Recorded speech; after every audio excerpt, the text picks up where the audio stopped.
Hello everyone, welcome to NEET पे जीत series. मैं हूं आदेश फ्रॉम लर्नो हब, एक ऐसा फ्री लर्निंग प्लेटफॉर्म जहां पर आप पढ़ सकते हैं maths, physics, chemistry, biology absolutely for free only at learnohub.com।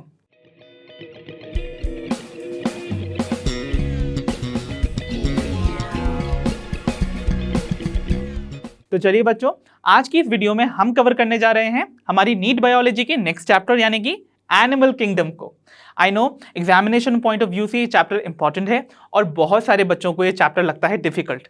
The reason is कि ये चैप्टर थोड़ा वॉल्यूमनस है, थोड़ा सा बड़ा है, और ऐसे चैप्टर को जब भी हम डील करते हैं तो हम उनको ब्रेक कर देते हैं पार्ट्स में, ताकि हर पार्ट पे आप जब इक्वल अटेंशन पे करेंगे तो एग्जामिनेशन में किसी भी पार्ट से क्वेश्चन क्यों ना पूछ लिया जाए, आप उनको चुटकियों में सॉल्व कर सकते हैं। Right, so without wasting much time, let's get started with the animal kingdom.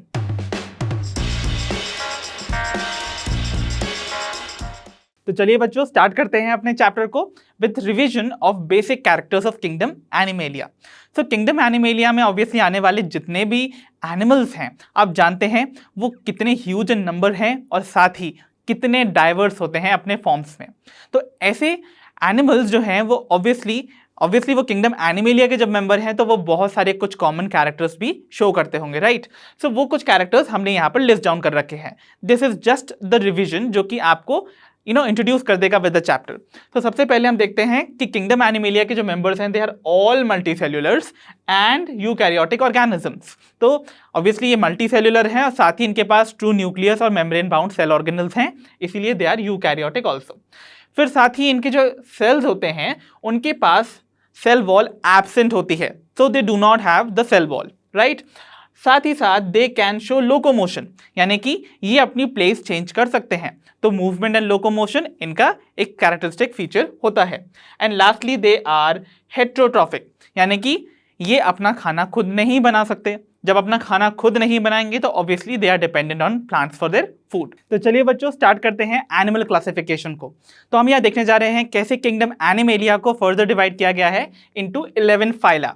तो आपको याद भी होगा ना, सबसे हाईएस्ट टैक्सोनॉमिक कैटेगरी होती थी किंगडम की, और किंगडम के बाद आते थे फाइलम। राइट, सो इसीलिए किंगडम एनिमेलिया को फाइला में डिवाइड किया हुआ है, और वो भी कितने, 11, जिनको कि हम यहाँ पर एक एक करके डिस्कस करने वाले हैं। सो हमारी पहली फाइलम है phylum Porifera, right, followed bye Coelenterata, जिसको कि हम कहते हैं नाइडेरिया भी। राइट, देन आती है फाइलम टीनोफोरा। टीनोफोरा के बाद आते हैं प्लैटीहेलमिन्थिस, प्लैटीहेलमिन्थिस के बाद एस्केलमिन्थिस, एस्केलमिन्थिस के बाद आती है एनालिडा, एनालिडा के बाद आर्थ्रोपोडा, देन मोलस्का, मोलस्का के बाद इकाइनोडर्मेटा, देन आता है हेमिकॉर्डेटा एंड फाइनली कॉर्डेटा। सो ये हैं वो 11 फाइला जिसमें कि किंगडम एनिमेलिया को किया हुआ है डिवाइड। सो आप सोच रहे होंगे इतने सारे फाइला याद करने में इनको बड़ी प्रॉब्लम आने वाली है, isn't it? But don't worry, I have a small trick for you.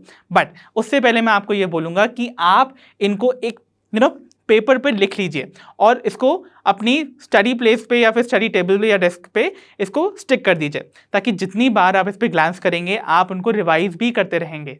Okay, क्योंकि आपसे मैं ये उम्मीद करता हूँ कि आप इनको इसी सीक्वेंस में करेक्टली याद करिए without any mnemonic. So but I have a trick for you, ताकि आप इनिशियली अभी के लिए इसको अपनी मेमोरी में स्टोर कर सकते हैं। So the trick is a statement जिसमें कि आपको इमेजिन करना है आपके पास पोर्सिलिन, पोर्सिलिन जानते हैं ना आप, एक तरीके का सिरेमिक मटेरियल होता है। आपके पास पोर्सिलिन की 3 प्लेट्स हैं जिन पर एज एन आर्ट आपको ड्रॉ करने हैं एक माउस। ठीक है, तो वो स्टेटमेंट क्या बनती है भाई, देखिए, पोर्सिलिन की तीनों प्लेट्स पर एज एन आर्ट माउस एक है करना ड्रॉ। सो पोर से याद आ जाएगा आपको पोरिफेरा, सिलिन से याद आ जाएगा सिलेंट्रेटा, देन तीनों से याद आएगा टीनोफोरा, प्लेट से प्लैटीहेलमिन्थिस, एस से एस्केलमिन्थिस, एन से एनालिडा, आर्ट से आर्थ्रोपोडा, देन माउस से मोलस्का, एक से इकाइनोडर्मेटा, है से हेमिकॉर्डेटा एंड फाइनली करना ड्रॉ से कॉर्डेटा। सो इस तरीके से आप अपनी 11 फाइला को करेक्ट सीक्वेंस में याद रख सकते हैं। है ना इजी ट्रिक। तो चलिए बच्चों अब हम देख लेते हैं the basis of animal classification. तो हमने पिछले ही अपनी स्लाइड में डिस्कस किया कि कैसे किंगडम एनिमेलिया को 11 फाइला में डिवाइड किया, बट उसके पीछे क्या क्राइटेरिया हमने यूज किए थे वो हमने डिस्कस नहीं किए ना। सो यहाँ पर हम देखने वाले हैं उन 7 क्राइटेरिया को जिनके बेस पे किंगडम एनिमेलिया 11 फाइला में डिवाइड हो जाती है। सो पहला क्राइटेरिया है the level of body organisation, right, followed by the body plan, ठीक है। Third is symmetry, fourth is germ layers, fifth is coelom और द बॉडी कैविटी, राइट। फिर आता है segmentation and lastly notochord. So ये basic 7 characters हैं जिनको use किया गया था as the criteria to divide kingdom Animalia. अब हम जो है आने वाली स्लाइड्स में इन सारे क्राइटेरिया को एक एक करके इंडिविजुअली स्टडी करेंगे और देखेंगे कैसे ये बेसिस बनते हैं for the division of kingdom Animalia, right. तो चलिए बच्चों स्टार्ट करते हैं with our first basis of classification that is level of organisation. तो क्या होता है level of organisation? So basically level of body organisation एक तरह से एक हायरार्कियल अरेंजमेंट है, यानी कि एक डेफिनेट फ्रेमवर्क है जिसमें कि बॉडीज को उनके सिंपलर से कॉम्प्लेक्स फॉर्म के अरेंजमेंट में लगाया जाता है, राइट। तो it starts with the simplest body and हम अरेंज करते जाते हैं ऑर्गेनिज्म को उनकी कॉम्प्लेक्सिटी के बेसिस पे, राइट। तो सबसे पहले सबसे सिंपल रखा जाएगा, धीरे धीरे बढ़ती हुई कॉम्प्लेक्सिटी के हिसाब से जो सबसे मोस्ट कॉम्प्लेक्स आप कह सकते हो जो बॉडी होगी वो सबसे लास्ट पे प्लेस की जाएगी, ठीक है, ठीक है। तो आप जानते हैं किसी भी लिविंग ऑर्गेनिज्म का, अब यहाँ हम स्पेसिफिकली एनिमल किंगडम की बात कर रहे हैं तो हम चलिए एनिमल ले लेते हैं कि किसी भी एनिमल का सबसे स्मॉलेस्ट यूनिट क्या होगा? उसका सेल, इजंट इट। तो इसीलिए जब सेल जो है वो किसी भी ऑर्गेनिज्म का सबसे स्मॉलेस्ट यूनिट है तो वो सबसे lowest level of body organisation भी बन जाएगा, इजंट इट। तो इसीलिए सेल बन जाता है किसी भी एनिमल की ऑर्गेनाइजेशन का सबसे लोएस्ट लेवल। सो सबसे पहली लेवल ऑफ बॉडी ऑर्गेनाइजेशन होगी that will be a cellular level of organisation, ठीक है। अब क्या होता है सेल्यूलर लेवल ऑफ ऑर्गेनाइजेशन में? तो ऐसे एनिमल्स के केस में जो उनकी बॉडी होती है वो मास ऑफ सेल से मिलकर बनी है, यानी कि there is a collection of cell, और हर सेल जो है वो एक दूसरे से डिस्टिंक्ट है, अलग है। हर सेल की अपनी इंडिविजुअलिटी है और हर सेल जो है वो अलग अलग फंक्शंस परफॉर्म कर रहा है, यानी कि डिफरेंट सेल्स का जो ये मास आपको देखने को मिल रहा है ये आपस में कोई कोऑर्डिनेशन शो नहीं कर रहा है। इसका मतलब हर सेल की अपनी एक इंडिविजुअलिटी है और एक फ्रीडम है, राइट। सो ऐसे लेवल ऑफ ऑर्गेनाइजेशन को हम कहते हैं सेल्यूलर लेवल ऑफ ऑर्गेनाइजेशन, जहां पर सेल जो है वो एक डिफरेंट बॉडी की तरह ही बिहेव कर रहा है, मतलब एक बॉडी में होने वाले जितने भी फंक्शंस है वो एक लेवल ऑफ सेल पे देखने को मिल जाएंगे, राइट। तो ऐसी लेवल ऑफ ऑर्गेनाइजेशन देखने को मिलती है केवल एक फाइलम में which is Porifera, okay. Then अब आप जानते हैं जब बहुत सारे सेल्स आपस में कोऑर्डिनेशन शो करते हैं और एक स्पेसिफिक फंक्शन परफॉर्म करते हैं तो वो क्या बना देते थे? They used to form tissue ना। तो इसीलिए नेक्स्ट लेवल ऑफ ऑर्गेनाइजेशन देखने को मिलता है the tissue level of body organisation, जहां पर ऑब्वियसली कुछ कॉमन से सेल जो कि आपस में कोऑर्डिनेशन शो करते हैं और एक स्पेसिफिक फंक्शन परफॉर्म कर देते हैं, सो वो एग्जिबिट करेंगे टिश्यू लेवल ऑफ ऑर्गेनाइजेशन, जो कि देखने को मिलता है इन 2 फाइला। और कौन कौन से हैं वो फाइलम? सो पहली फाइलम है Coelenterata, followed by the next phylum जो कि है टीनोफोरा। आई होप आपको याद हो जाएंगे ये, ठीक है। Then we have the next level of organisation called the organ level of organisation. So भाई आप जानते हैं कुछ ऐसे टिश्यूज जो कि आपस में फिर से कोऑर्डिनेशन शो करें और वो एक स्पेसिफिक फंक्शन परफॉर्म करें तो वो बना देते हैं एक ऑर्गन को, और ऑर्गन लेवल ऑफ सिस्टम जो है वो देखने को मिलता है in case of only one phylum that is phylum platyhelminthes. And lastly जब बहुत सारे ऑर्गन्स आपस में कोऑर्डिनेशन शो करके एक कॉमन फंक्शन परफॉर्म करते हैं तो वो बना देते हैं ऑर्गन सिस्टम। सो ये लेवल ऑफ ऑर्गेनाइजेशन देखने को मिलता है आपको रिमेनिंग जितनी भी फाइला मैंने पढ़ाई थी आफ्टर प्लैटीहेलमिन्थिस, जो कि थी from aschelminthes to chordata.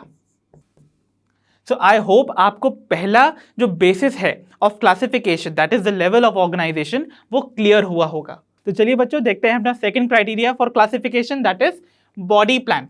So body plan में क्या होता है भाई? हम देखते हैं जितने भी एनिमल्स हैं उनकी जितनी भी टाइप ऑफ बॉडी हैं, उनकी वेरियस शेप्स और उनके साइज के बेस पे उनकी जो बॉडी टाइप्स हैं उनको हमने बेसिकली 3 ब्रॉड कैटेगरीज में कर दिया है डिवाइड। सो पहला जो बॉडी प्लान देखा गया जाता है डिफरेंट एनिमल्स में, that is called the cell aggregate plan. तो सेल एग्रीगेट प्लान, इसका नाम ही आपको सजेस्ट कर रहा है कि यहाँ पर एक मास ऑफ सेल है, कलेक्शन ऑफ सेल्स, जो कि बट उनकी खासियत क्या है कि वो सारे सेल्स जो हैं वो आपस में कोऑर्डिनेशन शो नहीं कर रहे। अगर वो कोऑर्डिनेशन शो नहीं कर रहे, इसका मतलब हर सेल जो है वो दूसरे सेल से अलग फंक्शंस परफॉर्म कर रहा है। इसका मतलब हर सेल जो है वो उसकी अलग इंडिविजुअलिटी है और फंक्शन है, राइट। तो ऐसा लेवल ऑफ बॉडी प्लान जो है वो देखा जाता है in only one phylum, that is phylum Porifera. Okay, so this is only seen in Porifera. ठीक है, now we move on to the second type of body plan which is the blind sac body plan. तो blind sac, sac से ही आप करिए याद कि sac क्या होता है, एक थैला होता है ना, जिसमें कि एक ही ओपनिंग होती है ना। तो सपोज ये ओपनिंग है इस बैग की और इसी से हम चीज़ें अंदर डालते भी हैं और इसी से बाहर निकालते भी हैं। तो ऐसे ऑर्गेनिजम्स की जो बॉडी होती है वो भी कुछ इसी तरह से होती है, एक सैक की तरह। यानी कि इनके पास केवल एक ही ओपनिंग है जिसके थ्रू ये फूड अंदर ले सकते हैं। ओके, सो फूड अंदर जा सकता है और इसी ओपनिंग के थ्रू जो अनडाइजेस्टेड फूड है वो बाहर भी आता है, राइट। सो एक ही कॉमन ओपनिंग है to take in the food and to release the waste also. तो ऐसा वाला जो बॉडी प्लान है उसे हम कहते हैं the blind sac body plan, जो कि देखा जाता है 3 फाइला में। कौन कौन सी हैं वो फाइला? सबसे पहली फाइला है Coelenterata, then comes Ctenophora, Ctenophora के बाद देखा जाता है फाइनली इन प्लैटीहेल्मिन्थ्स। सो ये हैं वो 3 फाइला जिनमें कि देखा गया है ब्लाइंड सैक बॉडी प्लान। और प्लैटीहेल्मिन्थ्स के केस में हम इनके डाइजेस्टिव ट्रैक को इसीलिए इनकम्प्लीट भी कहते हैं, क्योंकि भाई कंप्लीट डाइजेस्टिव ट्रैक वो होता है जिसके पास 2 ओपनिंग्स हो, एक mouth to take in the food और एक होता है anus to release the waste, यानी कि अनडाइजेस्टेड फूड को रिलीज करने के लिए एक एनस भी होती है, another opening, right. But Platyhelminthes के केस में क्योंकि ये blind sac body plan show कर रहा है, इसके पास केवल एक ही ओपनिंग है जो कि माउथ की तरह भी बिहेव कर रही है और एनस की तरह भी, इसीलिए कहा जाता है प्लैटीहेल्मिन्थ्स का जो डाइजेस्टिव ट्रैक है दैट इज इनकम्प्लीट। ठीक है, okay. Now we have the third type of body plan जिसे हम कहते हैं tube within tube body plan.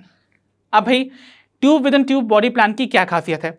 इसके पास हैं 2 ओपनिंग्स, राइट। इन ऐसे एनिमल्स की बॉडी में 2 ओपनिंग्स देखने को मिलेंगी, one to take in the food जिसे हम कहते हैं माउथ। तो मान लीजिए ये है माउथ जिसके थ्रू फूड जो है वो अंदर लिया जाएगा, एंड देन एक और ओपनिंग होती है जिसे हम कहते हैं एनस, जिससे जो अनडाइजेस्टेड फूड है उसको रिलीज किया जाएगा आउटसाइड द बॉडी। ठीक है, तो इसको मैं अगर शो करूं, इमेजिन कीजिए अगर ये एक वर्म है, I am making a rough diagram.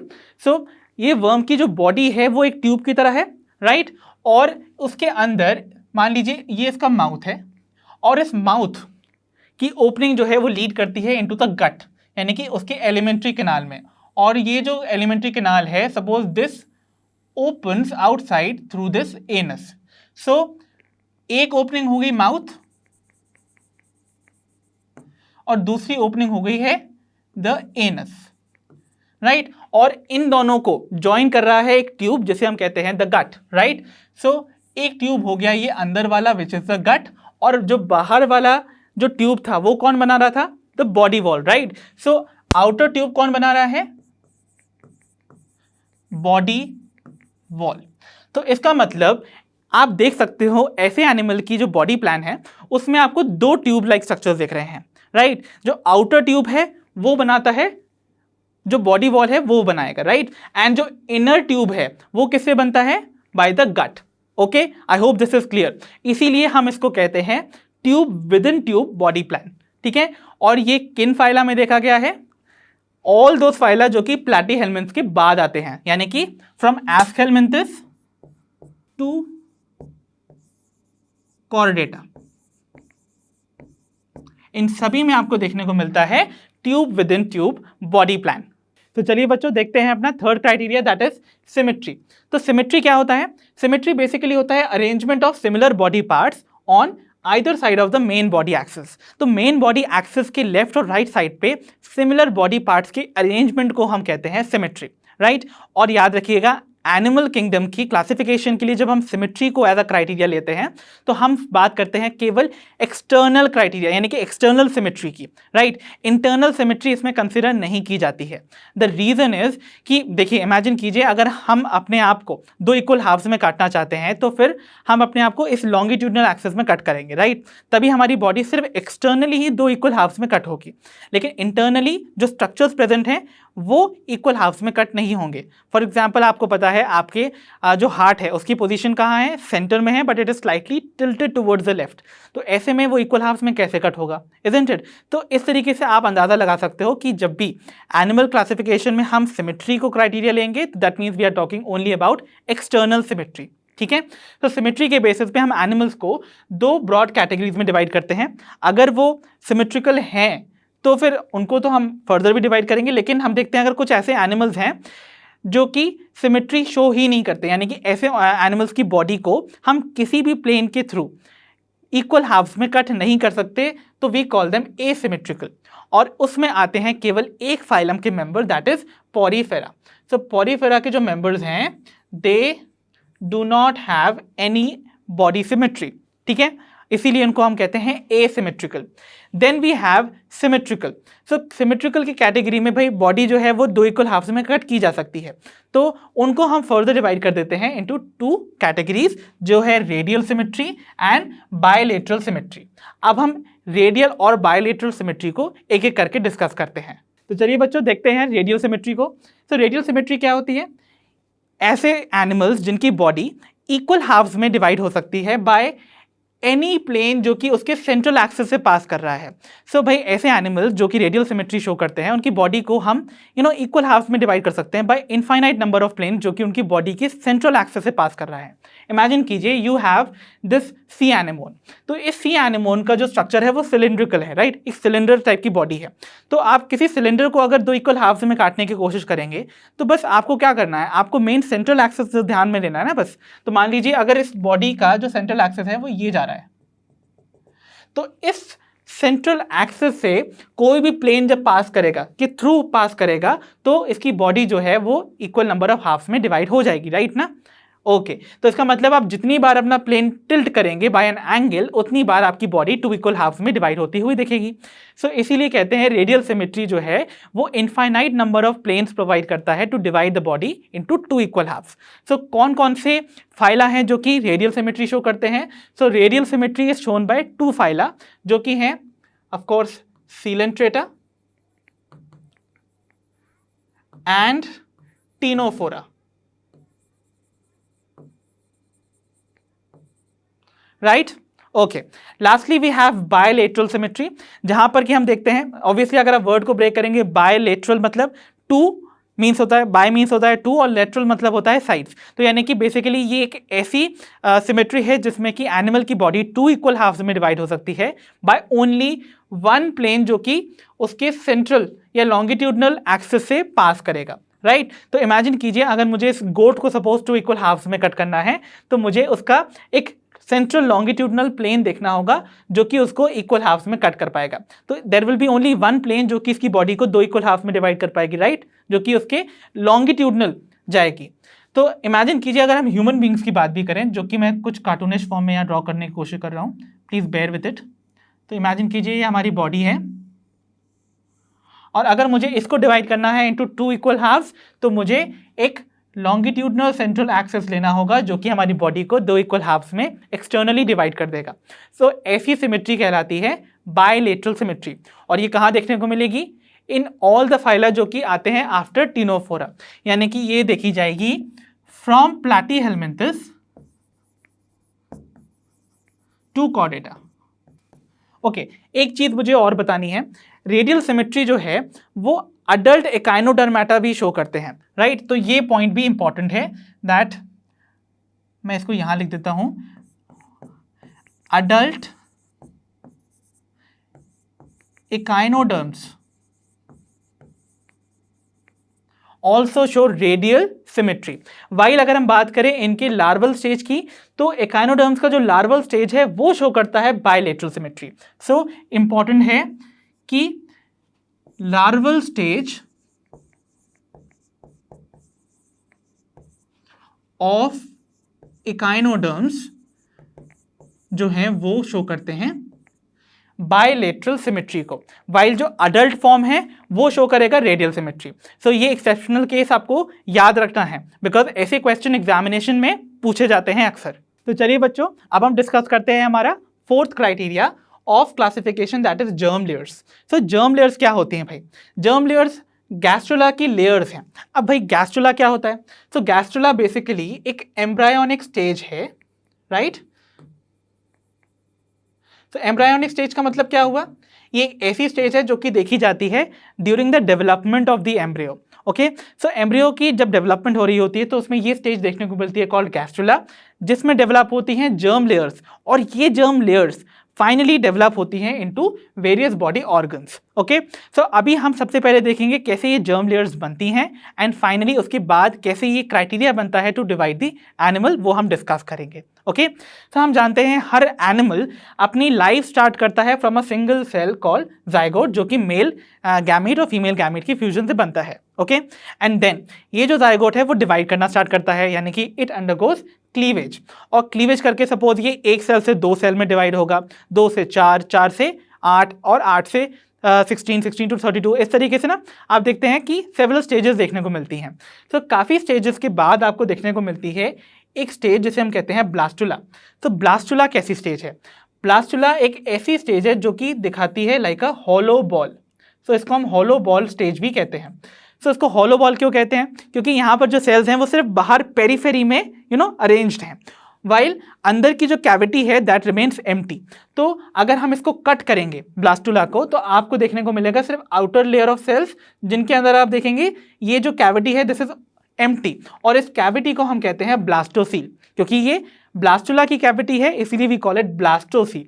ठीक है, आई hope this much is clear. Now अब आप देखेंगे कि ये जो ब्लास्टुला स्टेज थी उसके एक तरफ के सेल, सपोज ये नीचे वाले सेल जो हैं वो अंदर की तरफ ना ऐसे इनवैजिनेट करेंगे, अंदर की तरफ फोल्ड होना स्टार्ट करेंगे like this.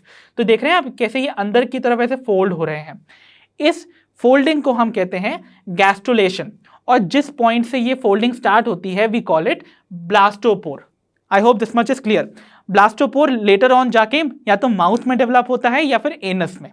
This is what we have to remember. ठीक है, तो मान लीजिए ये इन्वेजिनेशन स्टार्ट हो रही है, ये सेल की लेयर अंदर की तरफ इन्वेजिनेट करती जा रही है।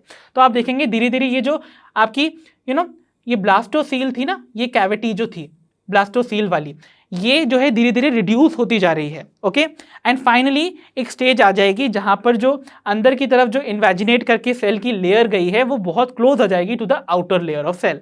सो जो आउटर लेयर ऑफ सेल थी यानी कि ये बाहर वाली, this will develop into the outer ectoderm which is the first germ layer. Okay, then आती है ये जो अंदर की तरफ इन्वेजिनेट करके आई है, okay, this is called the endoderm, right. और ये आपका ब्लास्टोसील है जो कि ब्लास्टुला स्टेज में कितना वाइड स्प्रेड था ना, कितना बड़ा था, अब देखिए कितना रिड्यूस हो गया है। ओके, सो बेसिकली, और ये जो अंदर की तरफ इन्वेजिनेट करके एक और कैविटी आपको देखने को मिल रही है, this forms the primary gut, okay, या primitive gut.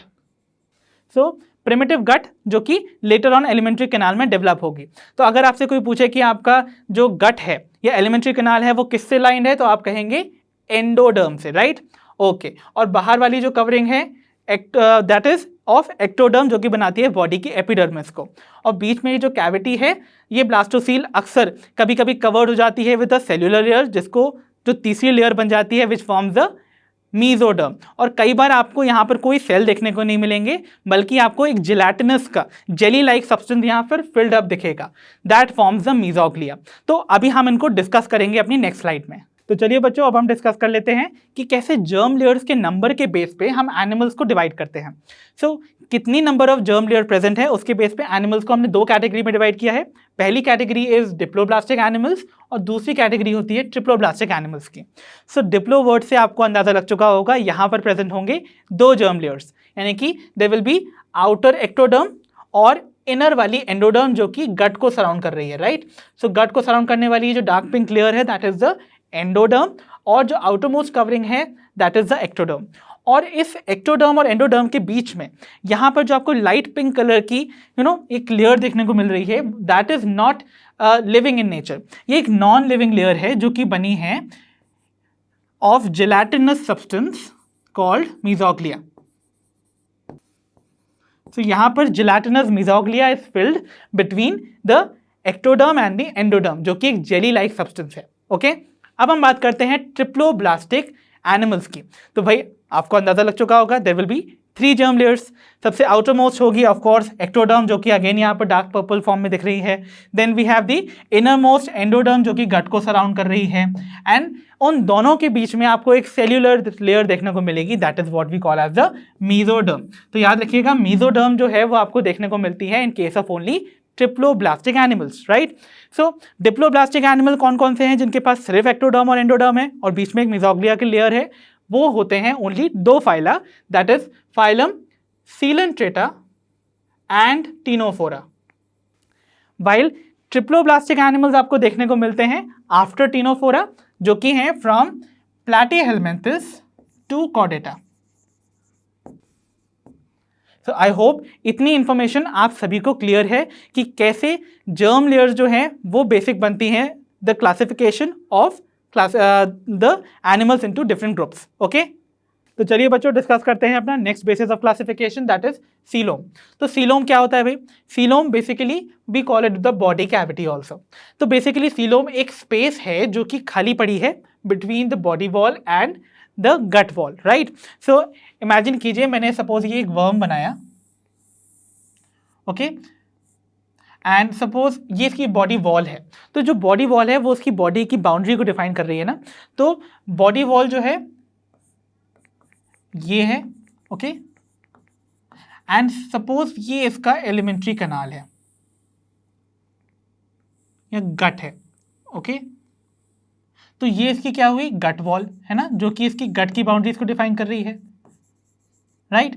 So body wall और गट वॉल के बीच में जो स्पेस है जिसको मैं यहाँ पे शेड कर देता हूँ for you to represent easily ना, तो ये स्पेस जो खाली पड़ी है that is what we call as the coelom या बॉडी कैविटी, ठीक है। So this is the body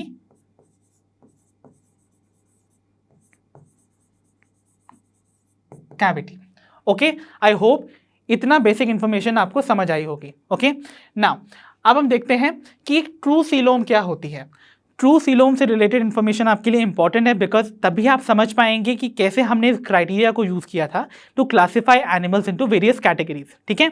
so जो ट्रू सीलोम है वो एक ऐसी बॉडी कैविटी है जो कि लाइंड है by mesoderm. This is very very important कि भाई ऐसी बॉडी कैविटी जो कि पूरी तरह से कवर्ड है या लाइंड अप है पूरी तरह से by the mesoderm, that is only called as the true coelom, वही असली सीलोम है। ओके, सो सीलोम की प्रेजेंस या एब्सेंस के बेस पे हम एनिमल्स को कर देते हैं 3 कैटेगरीज में divide, right.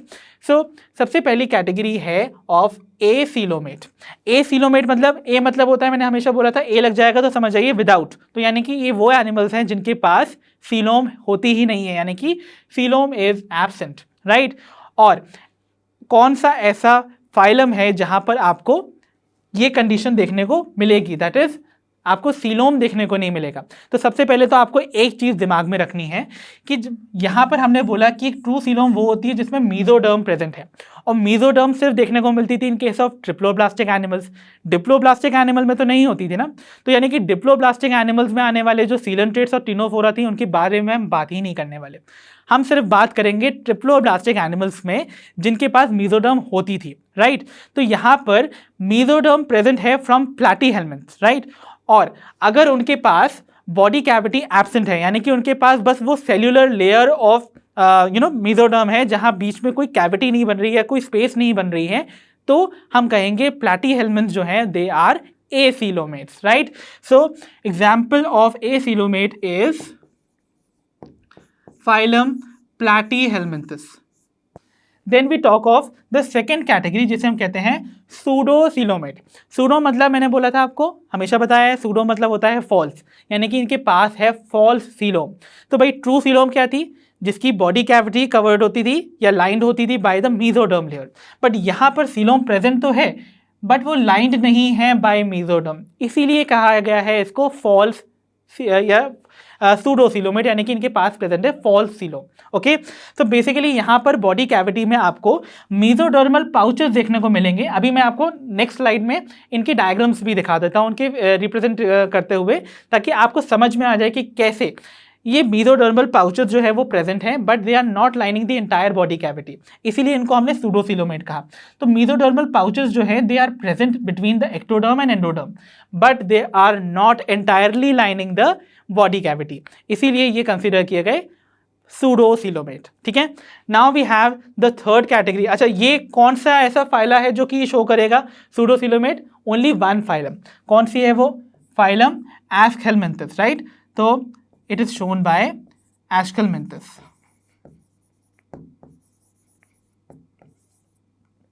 And lastly we have the true coelomate या eucoelomate. So U word भी डिनोट करता है ट्रू को, राइट? So ऐसे एनिमल्स जिनके पास बॉडी कैविटी यानी कि सीलोम प्रेजेंट है और वो लाइंड है बाय द मेसोडर्म, और मेसोडर्म को हम पेरिटोनियम एपिथेलियम भी कहते हैं। या पेरिटोनियम का नाम आपने सुना ही होगा, that is nothing but the mesoderm lined the body cavity, right?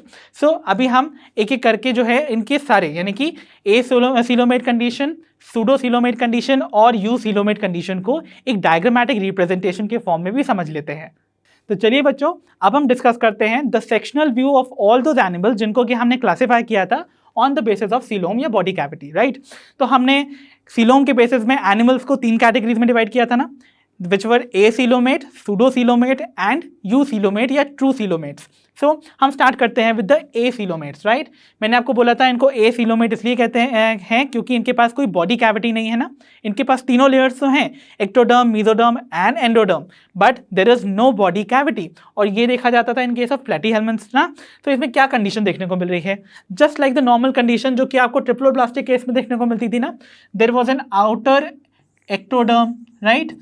फिर ये सेंटर में सपोज गट है, तो गट को सराउंड करती हुई layer which is was the endoderm, और उन दोनों के बीच में आपको ये लेयर देखने को मिलती थी which was called the mesoderm. So ये सारी लेयर्स आपको देखने को मिल रही हैं, बट इस पूरी वॉल में, बॉडी वॉल में आपको कोई भी बॉडी कैविटी या स्पेस नहीं देखने को मिल रही है। सो इसीलिए द रीजन इज हम प्लैटीहेल्मिन्थ्स यानी कि जो फ्लैट वॉर्म्स होते हैं उन्हें सॉलिड वॉर्म्स भी कहते हैं। तो we also call them solid worms, क्योंकि इनके पास बॉडी कैविटी नहीं होती है, इनकी एंटायर बॉडी कैविटी लाइंड होती है by the different germ layers जो कि आपके सामने हैं, the ectoderm, mesoderm and the endoderm, right? Okay, then हम बात करते हैं about the second category of that was of pseudocoelomates. तो सूडोसीलोमेट्स जो है that was represented by only one phylum जो कि है एस्केलमेंथिस, और मैंने आपको बोला था यहाँ पर आपको एक्टोडर्म देखने को मिलेगी, एंडोडर्म भी देखने को मिलेगी, राइट? जो कि गट को सराउंड कर रही होगी, बट एक्टोडर्म और एंडोडर्म के बीच में आपको यहाँ कैविटी भी देखने को मिल रही है। सी, ये जो कैविटी है ना, वाइट स्पेस खाली पड़ा हुआ है, this is called the coelom, but यहाँ पर भी कॉल इट द सूडोसीलोम। क्यों भाई? क्योंकि ये जो वाइट स्पेस यहाँ पर प्रेजेंट है वो मेसोडर्म से लाइंड नहीं है, बल्कि मेसोडर्म जो है ना वो आपको कुछ पाउचेस के फॉर्म में यहाँ देखने को मिल रहा है, ऐसे स्कैटर्ड है इन दिस कैविटी। सो यहाँ पर ये जो आपको पाउचेस देखने को मिल रहे हैं उसे हम कहते हैं मेसोडर्मल पाउचेस, ठीक है? तो देखिए यहाँ पर कैविटी तो प्रेजेंट है, the white space is there, but it is not entirely lined by the mesoderm, इसीलिए we call it the pseudocoelom. This is very very important for all of you, ठीक है? Okay, now we talk about the last category जो कि होती है of true coelomates या यूसीलोमेट्स, जो कि है फ्रॉम एनालिडा टू कॉर्डेटा, यानी कि आफ्टर एस्केलमेंथिस, राइट? सो यहाँ पर आपको देखने को मिलेगी ऑब्वियसली द आउटर एक्टोडर्म, है ना, इनर वाली एंडोडर्म भी देखने को मिल रही है, ये गट है जिसको मैं यहाँ जी से लिख देता हूँ, राइट? सो गट को सराउंड करती हुई एंडोडर्म भी है, और एक्टोडर्म और एंडोडर्म के बीच में देखिए ये वाइट स्पेस यानी कि बॉडी कैविटी इज प्रेजेंट जो कि लाइंड है बाय दिस येलो लेयर, और ये येलो लेयर क्या रिप्रेजेंट कर रही है? The mesoderm, right? तो यानी कि ऐसी बॉडी कैविटी जो कि लाइंड है bye mesoderm on all the sides is called the true coelom, और इसीलिए ऐसे एनिमल्स को हम कहते हैं ट्रू सीलोमेट्स या यू सीलोमेट्स, जो कि देखने को मिलेंगे फ्रॉम एनालिडा टू कॉर्डेटा। तो आई होप आपको coelom as the basis of criteria for animal classification वो बहुत इजीली क्लियर हुआ होगा, राइट? तो चलिए बच्चों देखते हैं अपना next basis for classification, that is metamerism या सेगमेंटेशन। तो सेगमेंटेशन या मेटामेरिज्म में क्या होता है भाई? सो बेसिकली यहाँ पर आपको बॉडी का डिवीजन देखने को मिलेगा into corresponding external and internal segments, यानी कि बॉडी जो है वो डिवाइडेड होगी into several segments internally as well as externally, जहाँ पर एटलीस्ट कुछ ऑर्गन्स का सीरियल रेपिटेशन देखने को मिलेगा, यानी कि कुछ ऑर्गन्स आपको रिपीटेड देखने को मिलेंगे in the segments. Okay, so this is called true segmentation और मेटामेरिज्म, राइट? और हर रिपीटिंग जो सेगमेंट होता है उसे हम कहते हैं एक metamere, right? This is important. So जितने भी ट्रू सेगमेंट्स होंगे उनका हमेशा जो ओरिजिन है दैट इज एम्ब्रायोनिक, यानी कि ये डेवलप हो जाते हैं in the embryo stage only. Okay, और ट्रू सेगमेंटेशन आपको देखने को मिलती है ओनली इन 3 फाइला। और कौन कौन सी है वो phyla? That is very very important for you to remember. तो इन तीनों को आपको याद रखना है, that is phylum, Annelida, Arthropoda and Chordata.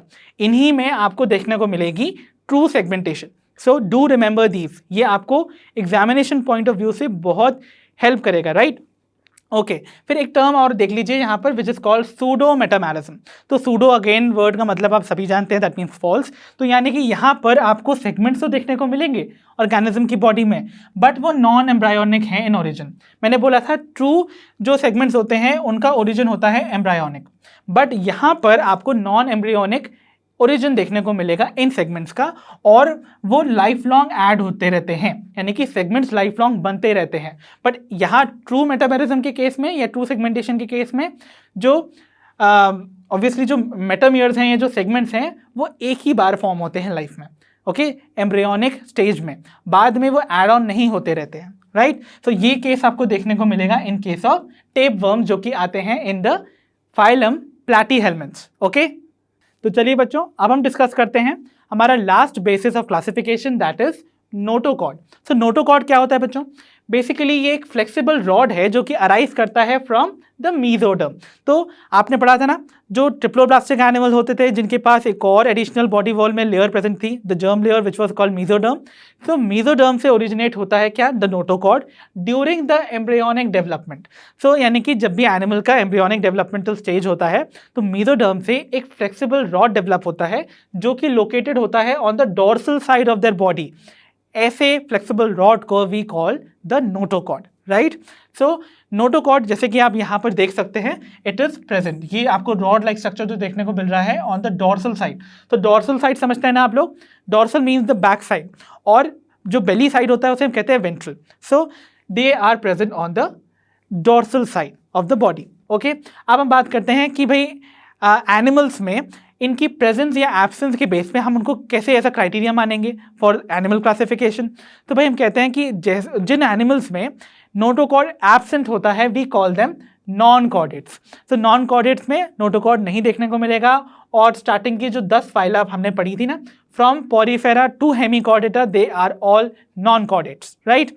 और लास्ट वाली जो एक फाइला बचती है या फाइलम बचती है, we call them chordates, that was phylum Chordata, right? जिसमें कि notochord is present even at any stage in their life. So notochord should be present, उनके अंदर जो है वो कभी चाहे वो बाद में रिप्लेस भी हो जाए, लेकिन it should be present even in any stage of their life cycle. तो हम उनको कॉर्डेट्स की कैटेगरी में रख देते हैं। ओके, तो चलिए बच्चों देखते हैं basic classification of animal kingdom on the basis of वो क्राइटेरिया जो हमने डिस्कस किए थे अपनी पिछली स्लाइड्स में। सो हमारे पास कितने भी क्राइटेरिया जो हमने पढ़े थे, जो 7 क्राइटेरिया, उनमें से हम कुछ ही क्राइटेरिया को यहाँ पर बेसिस मानेंगे अपने क्लासिफिकेशन का, and this will be the time for you to recall them. ठीक है, तो पे अटेंशन और रिकॉल करिए मेरे साथ सारे उन क्राइटेरिया को और कैसे हमने उनको बेसिस बनाया था to classify the various animals into various phyla. ठीक है, चलिए सो स्टार्ट करते हैं किंगडम एनिमेलिया के डिवीजन को, राइट? सो किंगडम एनिमेलिया को सबसे पहले हम जो क्राइटेरिया लेने वाले हैं for division, that will be the level of organisation. तो हमने पढ़ा था कैसे लेवल ऑफ ऑर्गेनाइजेशन स्टार्ट करता था from the basic cellular level, right? तो सेल्यूलर लेवल ऑफ ऑर्गेनाइजेशन, या फिर मैंने बताया था बाद में आपको देखने को मिलेगा tissue level of organisation, organ या organ system level of organisation. तो हम इन तीनों को एक साथ प्लेस कर देंगे और सेल्यूलर को हम सेपरेटली पढ़ेंगे, राइट? तो सेल्यूलर लेवल ऑफ ऑर्गेनाइजेशन आपको देखने को मिलता था केवल एक ही फाइलम में, which was phylum Porifera.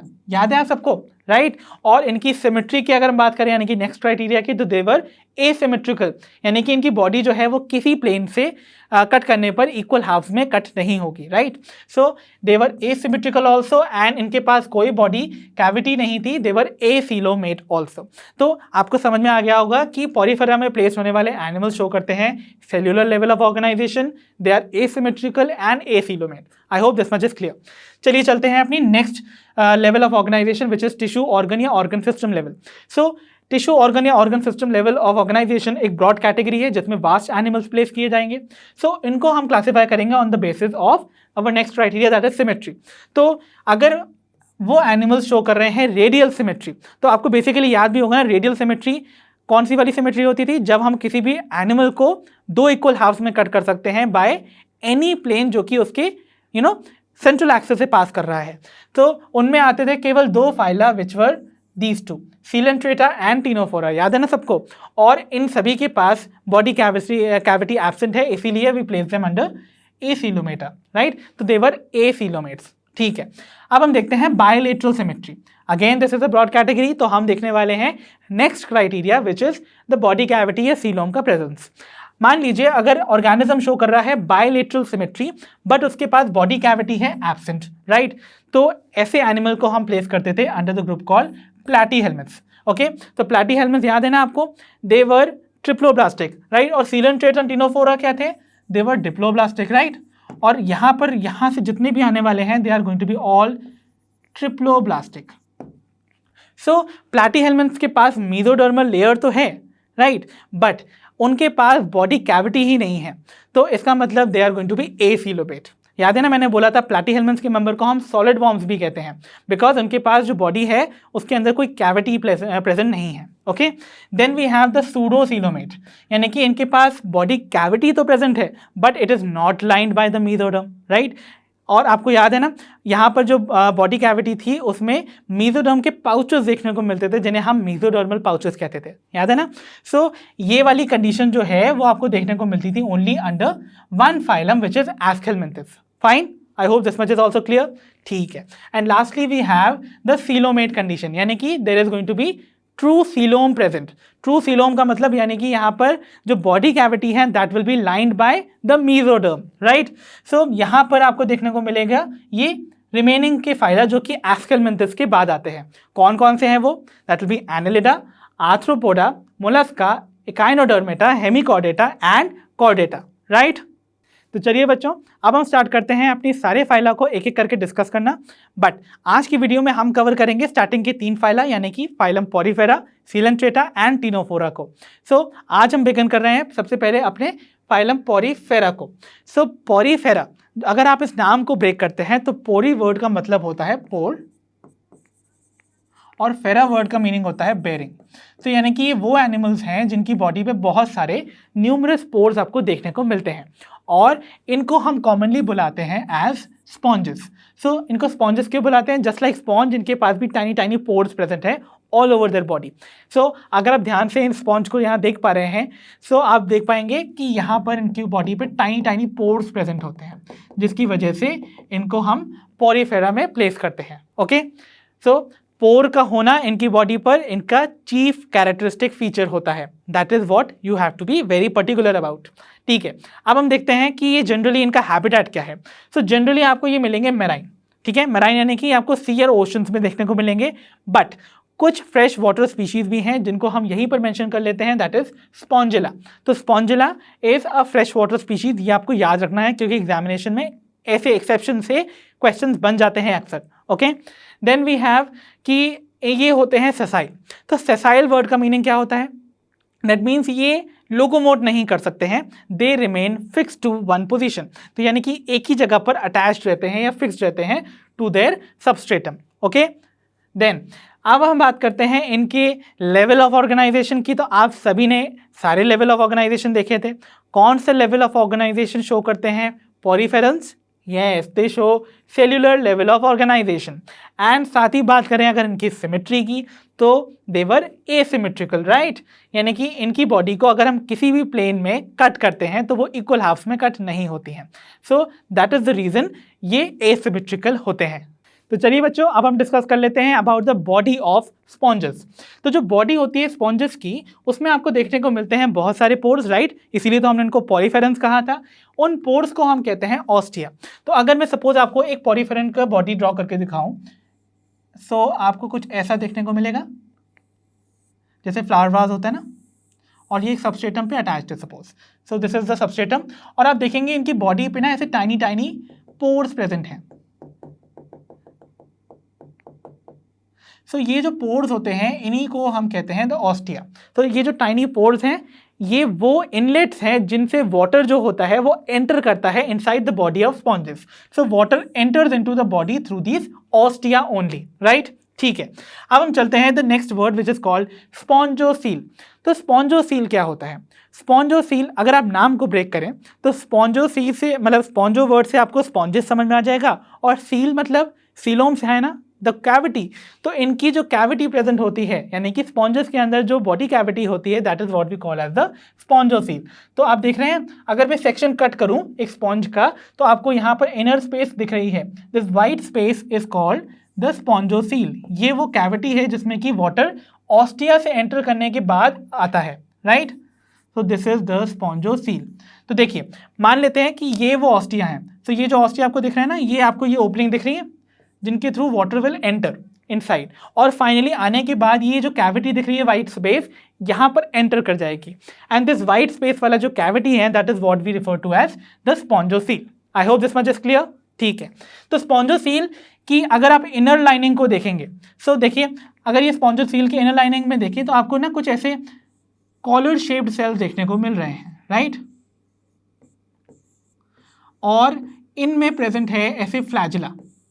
So in sales को, इन स्पेशल सेल्स को जो कि स्पॉन्जोसील को लाइन करते हैं, वी कॉल देम कोनोसाइट्स। क्या कहते हैं हम उन्हें?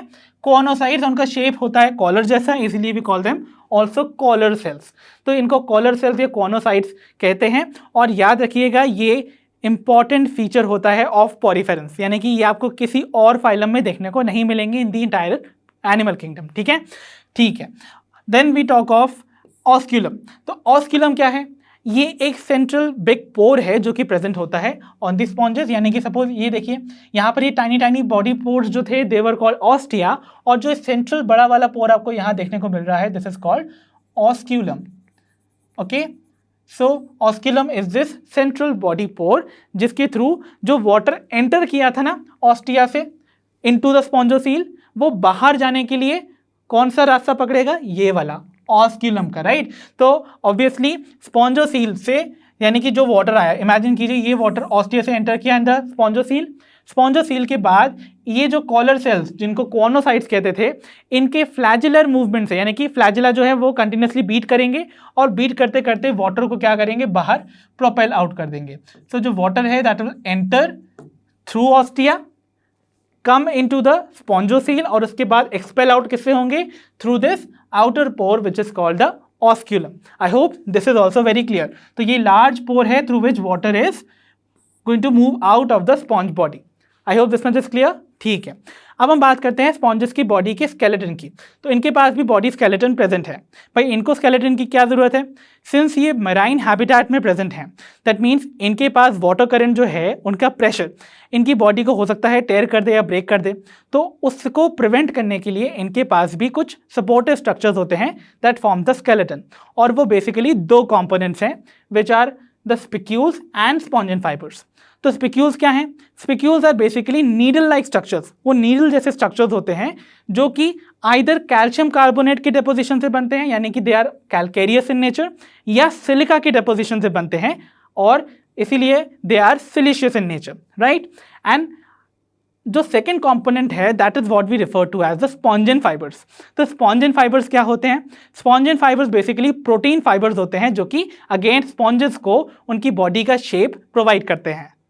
तो चलिए बच्चों डिस्कस करते हैं about the water canal system of poriferans, right. तो क्या होता है water canal system of porifera? तो आपको पता है जितने भी स्पॉन्जेस होते हैं वो एक्वाटिक हैबिटेट के हैं, यानी कि they are present in the marine और फ्रेश वाटर इकोसिस्टम, ठीक है। तो इसका मतलब ये पानी से कंटिन्यूसली सराउंडेड है, और इसका मतलब पानी इनकी बॉडी में कंटिन्यूसली एक फ्लो बनाए रखता होगा ना, बॉडी में एंटर भी करता होगा और एग्जिट भी करता होगा। सो वो जो सिस्टम बनता है that continuous flow of water is going to represent the water canal system, right. और देखते हैं वो कैसे बनता है। सो इमेजिन कीजिए मैंने एक स्पॉन्ज का सेक्शन काटा हुआ है and that is what how it appears in front of you. तो आपको पता है ना, ये टाइनी जो पोर्स आपको देखने को मिल रहे थे on the body, they are the ostia, isn't it? So ये ऑस्टिया है, एंड ये जो सेंट्रल कैविटी आपको देखने को मिल रही है दैट इज स्पॉन्जोसील, और ये जो आउटर बिगर पोर आपको देखने को मिल रहा है दैट रिप्रेजेंट्स ऑस्क्यूलम, ठीक है। तो आपको ऑस्टिया, स्पॉन्जोसील और ऑस्क्यूलम देखने को मिल रहे हैं, एंड यही वो तीन स्ट्रक्चर हैं जो कि वाटर कैनाल सिस्टम बनाते हैं in case of sponges, okay. So जो वाटर है फ्रॉम द सराउंडिंग, सपोज ये वाटर है, वो इन ऑस्टिया के थ्रू एंटर करेगा inside the spongocoel, isn't it? तो water is going to enter, अब वाटर एंटर कर गया है ऑस्टिया के थ्रू, और वो कहाँ आ गया है? Into this central cavity called the spongocoel. और स्पॉन्जोसील किससे लाइंड है? बाय दीज फ्लैजिलेटेड सेल्स, जिनको हम क्या कहते थे? कोआनोसाइट्स, कोआनोसाइट्स या कॉलर सेल्स। तो ये जो फ्लैजिला होते हैं ये कंटिन्यूसली बीट करने की वजह से ये प्रोपेल करते हैं पानी को टू मूव आउट, ओके। तो ये आने वाले इस जो अंदर आए हुए वाटर थे उनको बाहर प्रोपेल आउट करेंगे, and they are going to move out through this bigger pore called the osculum. तो ये बेसिक चीज आपको याद रखनी है कि वाटर की एंट्री होगी from the ostia into the spongocoel, और स्पॉन्जोसील से ये बिगर पोर यानी कि ऑस्क्यूलम से बाहर प्रोपेल आउट कर दिए जाएंगे into the marine habitat again, ठीक है। सो अगर हम बात करें कि इस कैनाल सिस्टम की क्या इंपॉर्टेंस है टू द स्पॉन्जेस, तो देखिए बहुत इंपॉर्टेंट है। सबसे पहले तो ये हेल्प करता है स्पॉन्जेस को अपना फूड गैदर करने में। द रीज़न इज कि स्पॉन्जेस जो हैं वो सेसाइल हैं, ये अपना फूड जो है वो कैप्चर करने के लिए अपनी प्लेस चेंज नहीं कर सकते। तो जो वाटर में माइक्रो ऑर्गेनिज्म जैसे कि बैक्टीरिया, प्रोटोजोन्स प्रेजेंट होते हैं, वो वाटर करंट के साथ एंटर करते हैं इनटू द ऑस्टिया, और आपको पता है ऑस्टिया के साथ ये एंटर कर जाएंगे इनटू द स्पॉन्जोसील। तो स्पॉन्जोसील जो है वो लाइंड है ना आपके कोआनोसाइट्स हैं, तो वो जो कोआनोसाइट्स हैं वो उन फूड पार्टिकल्स यानी कि उन माइक्रो ऑर्गेनिजम्स को इंजेस्ट कर लेती हैं, यानी कि दे शो इंट्रासेल्युलर डाइजेशन। सो कोआनोसाइट्स जो हैं वो इंट्रासेल्युलर डाइजेशन करते हैं उन माइक्रो ऑर्गेनिजम्स का और नरिशमेंट लेते हैं, राइट। सो ये उनको फूड गैदर करने में हेल्प करेगा। अदरवाइज अगर वाटर नहीं एंटर करेगा तो ऑब्वियसली अपना फूड पार्टिकल्स कैसे कैप्चर करेंगे, क्योंकि जो माइक्रो ऑर्गेनिजम्स हैं वो तो वाटर करंट में ही प्रेजेंट है, isn't it? Then we have the second significance that says that help in exchange of respiratory gases. तो ऑब्वियसली आपको पता है मैराइन हैबिटेट में जो ऑक्सीजन होती है वो डिफ्यूज स्टेट में है, यानी कि गैसेस जो होती हैं वो डिफ्यूज स्टेट में होती है ना। तो डिफ्यूज या आपको डिजॉल्व ऑक्सीजन जो है वो एंटर करती हुई मिलेगी थ्रू द ऑस्टिया, और वो कोआनोसाइट्स जो हैं उनको सिंपल डिफ्यूजन से ऑक्सीजन ले लेंगे और अपनी कार्बन डाइऑक्साइड रिलीज कर देंगे, जो कि ऑस्क्यूलम से वाटर रिलीज कर देगा बाहर, okay. Then we have excretion. तो भाई ये भी एनिमल्स हैं तो ये भी नाइट्रोजनस वेस्ट तो बनाते ही होंगे, और अपना नाइट्रोजनस वेस्ट जो है प्रोपेल आउट करने के लिए, निकालने के लिए ऑब्वियसली इनको भी water as a medium use करना ही होता है ना। सो ये बेसिक सारे क्राइटेरिया, मतलब सारे के सारे सिग्निफिकेंस हैं जो कि हेल्प करते हैं एज टू द स्पॉन्जेस, ताकि वो अपनी लाइफ को कंटिन्यू कर सकें without any problem, right. And lastly मैंने आपको बता ही दिया है कि जो इनके अंदर डाइजेशन देखने को मिलता है दैट इज कोआनोसाइट्स के अंदर जो आपको देखने को मिलेगा that is intracellular. The reason is क्योंकि मैंने आपको बताया था ये cellular level of organisation show कर रहे हैं, यानी कि एक सिंगल सेल जो है वो सारे लाइफ प्रोसेसेस परफॉर्म कर रहा है। तो दैट मीन्स इनके अंदर जो डाइजेशन भी होगा वो एक सेल के अंदर देखने को मिलेगा, और खास करके कौन से? द कोआनोसाइट जो उनको कैप्चर करते हैं, इजंट इट? तो जिसने कैप्चर किया वही उनको डाइजेस्ट करेगा ना। सो इंट्रासेल्युलर डाइजेशन देखने को मिलती है इन केस ऑफ स्पॉन्जेस। तो चलिए बच्चों स्टार्ट करते हैं with the modes of reproduction जो आपको देखने को मिलेंगे इन केस ऑफ फाइलम पॉरीफेरा या स्पॉन्जेस में। तो पहला मोड ऑफ रिप्रोडक्शन है दैट इज एसेक्सुअल मोड, जो कि आपको 3 मेथड से देखने को मिलेगा।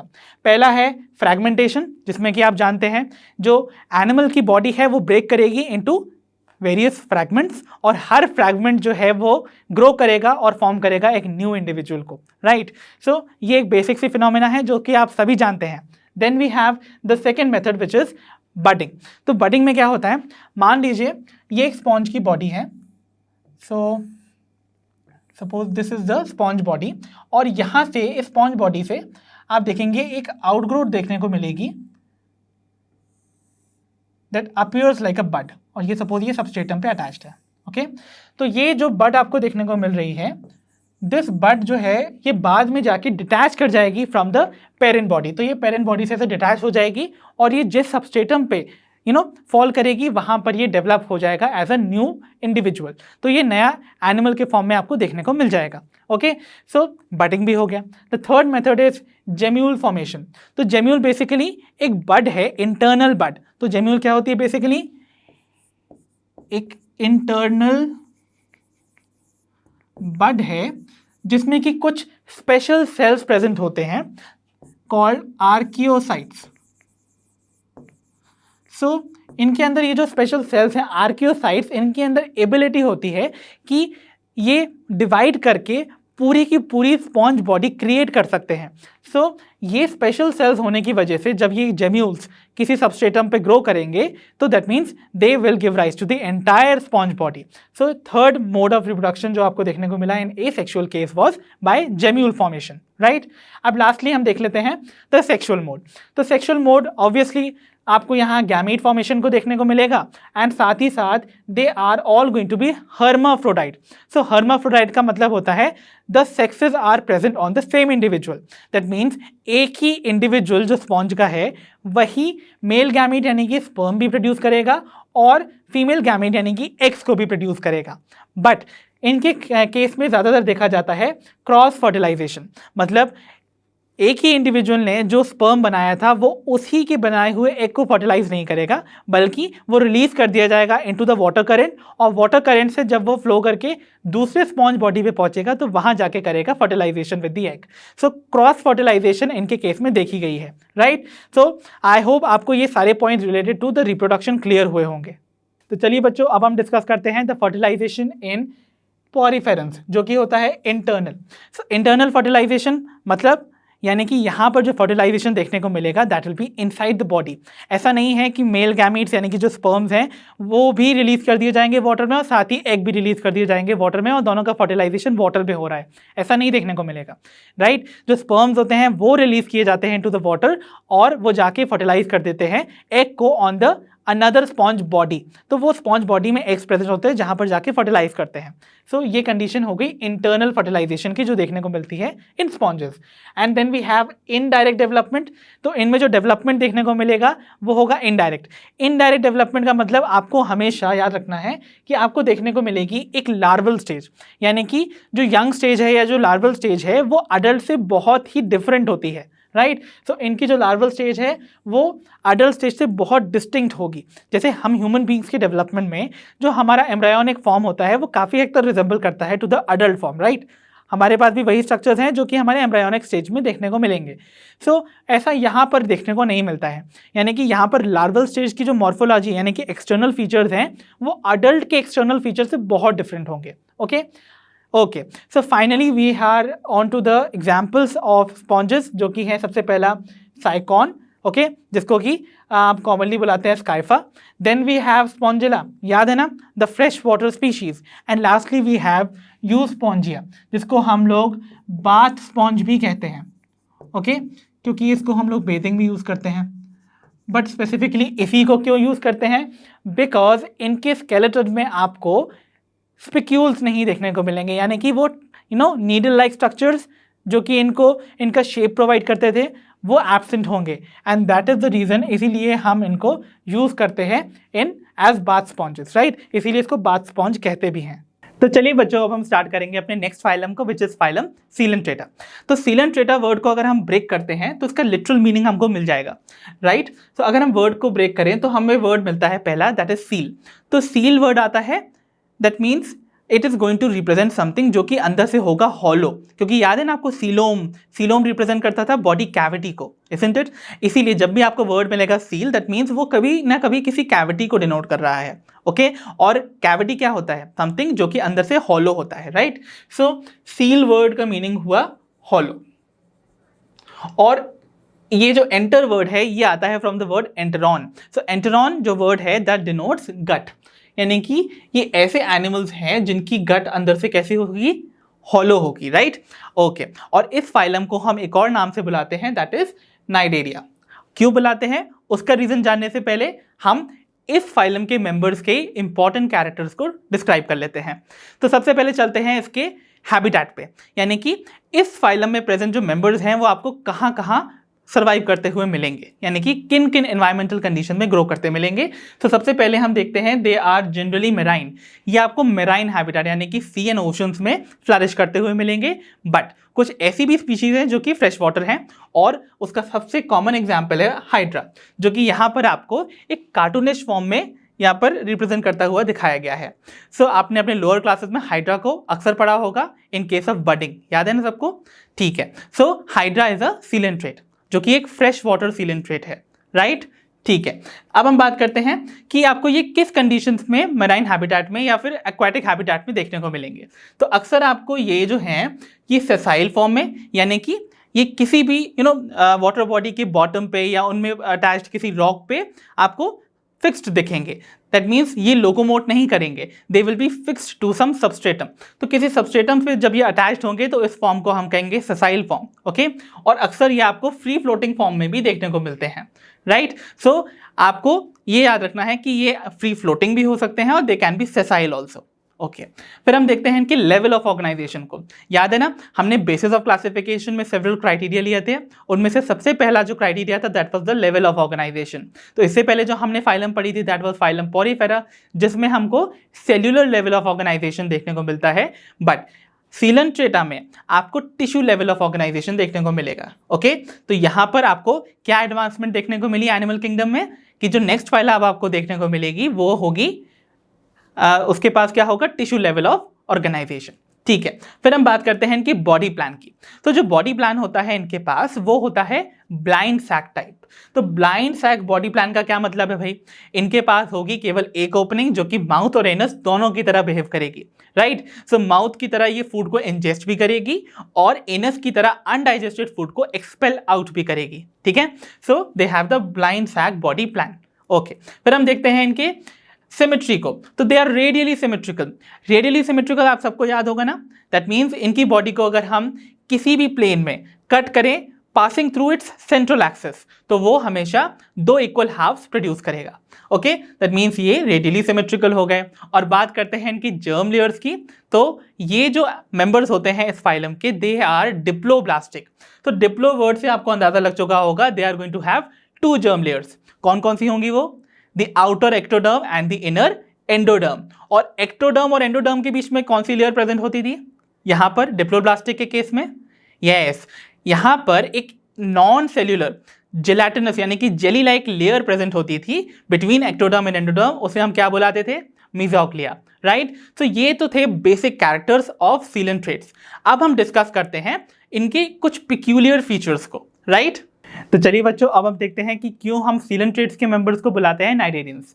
सो एक्चुअली इनको हम नाइडेरियंस इसलिए बुलाते हैं बिकॉज इनके पास प्रेजेंट होते हैं स्पेशल स्टिंगिंग सेल्स जिन्हें हम बुलाते हैं द नीडोब्लास्ट्स और द नीडोसाइट्स, ओके? सो आपने हाइड्रा के इन टेंटिकल्स को तो देखा ही होगा ना। ये जो स्ट्रक्चर आपको फिंगर लाइक प्रोजेक्शन देखने को मिल रही हैं they are nothing else but the tentacles. इन टेंटिकल्स का सपोज मैं एक पोर्शन एनलार्ज करके आपको दिखाऊं तो वो कुछ ऐसा दिखेगा। तो ये मान के चलिए कि ये एक छोटा सा सेगमेंट है टेंटिकल्स का जिसको कि हम व्यू कर रहे हैं, राइट? तो आपको यहाँ पर ना कुछ सीरीज ऑफ सेल्स ऐसे रिपीटेड होते हुए दिख रहे हैं। Suppose this is one cell, ये दूसरा सेल है, ओके? ये थर्ड सेल है। इस तरीके से there is a serial repetition of cells जिनको ईच सेल को हम बुलाते हैं the nidoblasts. So they are the nidoblast, okay और इन नीडोब्लास्ट में अगर आप ध्यान से देखेंगे तो आपको एक कैप्सूल जैसा स्ट्रक्चर यहाँ सेंटर में देखने को मिल रहा है, राइट। सो ये जो आपको कैप्सूल जैसा स्ट्रक्चर देखने को मिल रहा है ना, ये कैप्सूल स्ट्रक्चर जो है ये स्टिंगिंग कैप्सूल कहलाते हैं, जिनको हम बुलाते हैं the nematocysts. So these are the नीमैटोसिस्ट्स।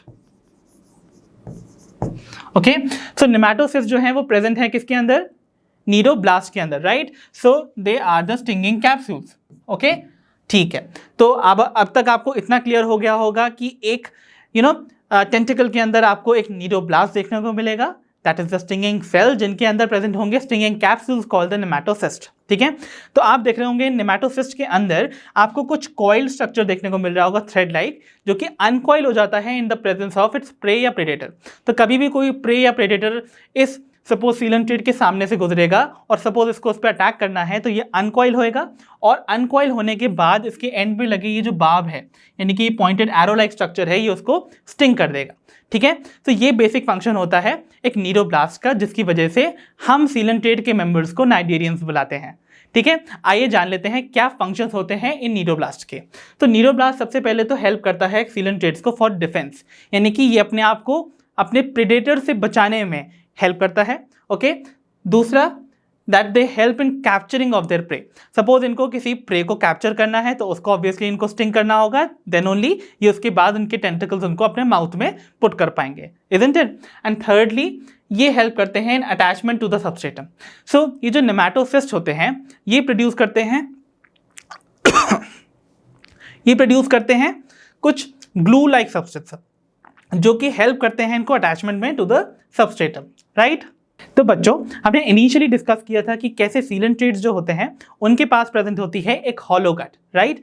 आइए उस हॉलो गट के बारे में डिस्कस कर लेते हैं। तो भाई सीलेंट्रेट्स की जो हॉलो गट है वो रिप्रेजेंट की जाती है by the central gastrovascular cavity, यानी कि वो जो गट है वो एक कैविटी के फॉर्म में है, जिसे हम क्या बुलाते हैं, द गैस्ट्रोवैस्कुलर कैविटी, जिसके पास केवल एक ही ओपनिंग है, राइट। और उस ओपनिंग को हम बुलाते हैं द माउथ। ठीक है, तो ऑब्वियसली आप सभी को पता है coelenterates blind sac body plan को शो करते हैं। अगर उनके पास ब्लाइंड सैक बॉडी प्लान है, यानी कि उनके पास केवल एक ही बॉडी ओपनिंग होगी और वो माउथ और एनस दोनों की तरह बिहेव करती है, इजंट इट। तो यानी कि इस कैविटी की जो ओपनिंग है वो एक सिंगुलर ओपनिंग है, that is represented by the mouth. तो अगर सपोज मैंने आपको जो हाइड्रा का एग्जांपल अभी तक दिया है, उस हाइड्रा की बॉडी को सपोज मैंने एक लॉन्गिट्यूडनल सेक्शन में कट किया, तो आपको देखने को मिलेंगी बॉडी वॉल की कुछ लेयर्स और बीच में ये जो कैविटी देखने को मिल रही है, okay, that is the gastrovascular cavity, right. तो ये जो गैस्ट्रोवैस्कुलर कैविटी है इसकी केवल एक ही ओपनिंग है, विच इज द माउथ। ओके और ये जो माउथ है ये प्रेजेंट होता है ऑन द हाइपोस्टोम। अब ये हाइपोस्टोम क्या है, सपोज इमेजिन कीजिए ये इसका माउथ है इस हाइड्रा का, और ये ना एक उठे हुए ऐसे ट्रायंगुलर पोर्शन के ऊपर प्रेजेंट है। सो अगर आप यहाँ देखें तो दिस इज माउथ, और ये जो है ना थोड़ा सा एलिवेटेड ट्रायंगुलर पोर्शन है, this is what is the hypostome. तो अगर आप इस वर्ड को ही ब्रेक करें ना, तो हाइपो मतलब होता है बिलो और स्टोम मतलब होता है माउथ। सो माउथ के नीचे जो आपको यानी कि बिलो पोजीशन पे आपको जो एलिवेटेड ट्रायंगुलर रफली पोर्शन देखने को मिल रहा है, that is what is represented by the hypostome.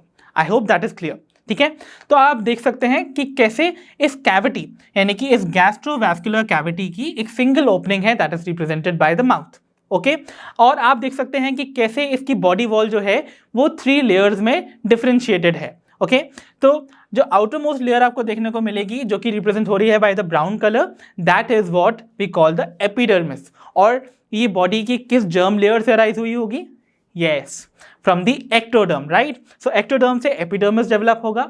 Then अगर आप बात करें मीजोग्लिया जो कि प्रेजेंट होती थी between the ectoderm and the endoderm, वो तो किसी भी चीज़ में डिफरेंशिएट नहीं होगी ना, क्योंकि वो लेयर ही नॉन सेल्यूलर थी, वहाँ पर सेल्स ही एब्सेंट है, बस एक जेली लाइक सब्सटेंस वहाँ पर भरा हुआ है ना, और वो रिप्रेजेंट करता है द लेयर कॉल्ड मीजोग्लिया। तो वो वैसी की वैसी रहने वाली है।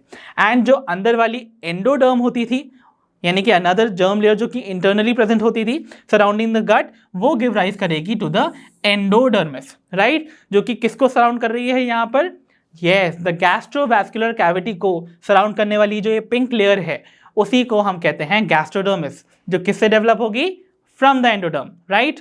ओके सो अगर हम बात करें डाइजेशन की इन सीलेंट्रेट्स, तो सीलेंट्रेट्स के अंदर जो डाइजेशन होता है that is both extracellular and intracellular. तो भाई एक्स्ट्रा सेल्यूलर का मतलब क्या हुआ? एक्स्ट्रा मीन्स आउटसाइड और सेल्यूलर मीन्स द सेल। तो यानी कि इनके अंदर डाइजेशन देखने को मिलेगा outside the cell also, and intra means within the cell also. तो अगर सेल के अंदर नहीं हो रहा है और बाहर हो रहा है, यानी कि किसी कैविटी में हो रहा होगा, isn't it? तो वो जो एक्स्ट्रा सेल्यूलर डाइजेशन होगा that will be seen in where, yes it will be seen in the gastrovascular cavity.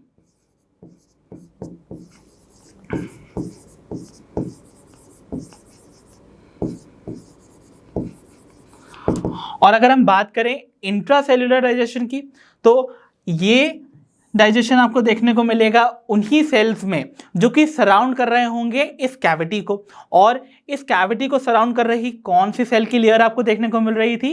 Yes, the gastrodermal cells. क्योंकि देखिए अगर ये वो कैविटी है, इसको सराउंड कर रही ये पिंक लेयर है ना, इसको हम कहते थे गैस्ट्रोडर्मिस। और गैस्ट्रोडर्मिस के जो सेल्स होते हैं उन्हें हम कहेंगे गैस्ट्रोडर्मल सेल्स। तो आप कहेंगे इंट्रासेल्युलर डाइजेशन आपको देखने को मिलेगा in the cells of gastrodermis.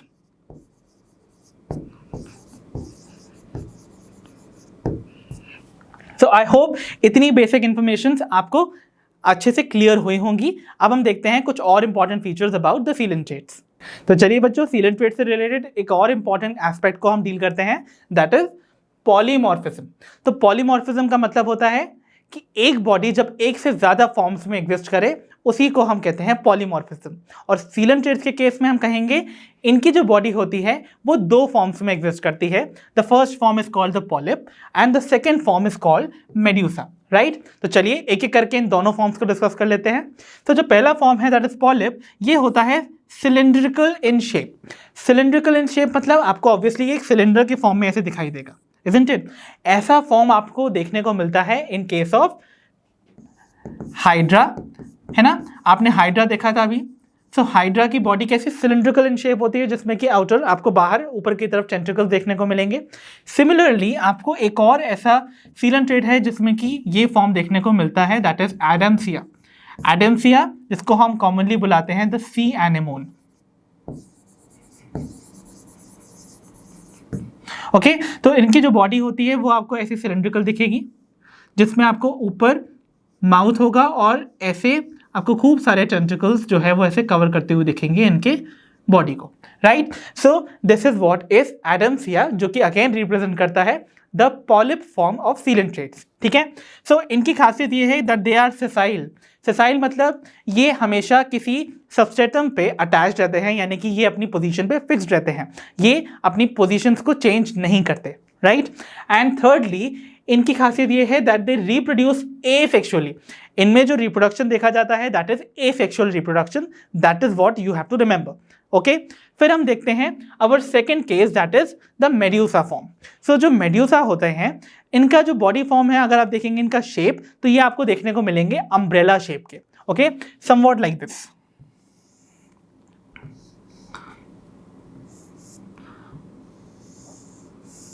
यहाँ पर आपको नीचे की तरफ इनका माउथ दिखेगा और यहाँ पर ना एक्चुअली बहुत सारे टेंटिकल्स होते हैं जिनको कि मैंने सिर्फ साइड में यहाँ शो किया हुआ है, ओके। सो ऐसा वाला फॉर्म आपको देखने को मिलता है in one example of coelenterate that is Aurelia. So Aurelia is nothing but the jellyfish. आप सभी ने जेलीफिश देखी होगी, isn't it? So jellyfish जो ऑरेलिया उसका साइंटिफिक नेम है, that represents the medusa form of the coelentrates, okay? ठीक है। और ये जो फॉर्म होता है दैट इज फ्री स्विमिंग, यानी कि ये पॉलिप की तरह से साइल नहीं है, ये किसी भी सबस्ट्रेटम पे फिक्स्ड नहीं है, it can easily float and swim in the water body, ठीक है। एंड लास्टली अगर हम बात करें इनकी मोड ऑफ रिप्रोडक्शन की, तो ये रिप्रोड्यूस करते हैं सेक्सुअली। आई होप ये बेसिक जो डिफरेंसेस हैं between the polyp and the medusa form ये आपको क्लियर हुए होंगे, और इनको याद रखिएगा क्योंकि एग्जामिनेशन पॉइंट ऑफ व्यू से ये टॉपिक है इंपॉर्टेंट, तो चलिए बच्चों, अब हम डिस्कस करते हैं एक बहुत ही important topic related to the phylum Coelenterata, that is metagenesis. So metagenesis क्या होता है? मेटाजेनेसिस मतलब होता है basically the alternation of generation या फॉर्म्स जो कि आपको सीलेंट्रेट्स में देखने को मिलेगा। तो सीलेंट्रेट्स आपको पता है दो फॉर्म्स में एग्जिस्ट करते हैं। पहला फॉर्म जो था एसेक्सुअल फॉर्म था विच इज कॉल्ड द पॉलिप, और दूसरा फॉर्म सेक्सुअल फॉर्म था जिसे हम मेड्यूसा कहते थे। और इन दोनों से इन दोनों का एक दूसरे में कन्वर्जन को ही हम कहते हैं मेटाजेनेसिस, राइट? सो बेसिकली ये alternation of asexual polyp generation होती है with the sexual medusa generation. I hope that's clear, ठीक है? तो यहाँ ये जो आपको मेटाजेनेसिस की फिनोमिना है जहाँ पर पॉलिप मेड्यूसा को गिव राइज करेगा और जो मेड्यूसा फॉर्म है वो वापस से पॉलिप फॉर्म बना लेगा, ये देखने को मिलती है in two of these genera which is Obelia and Physalia. So Obelia जो है जिसको कि हम कॉमनली बुलाते हैं द सी फर, ओके, तो उसमें आपको देखने को मिलेगा, और फाइसेलिया जिसको कि हम बुलाते हैं the Portuguese man of war.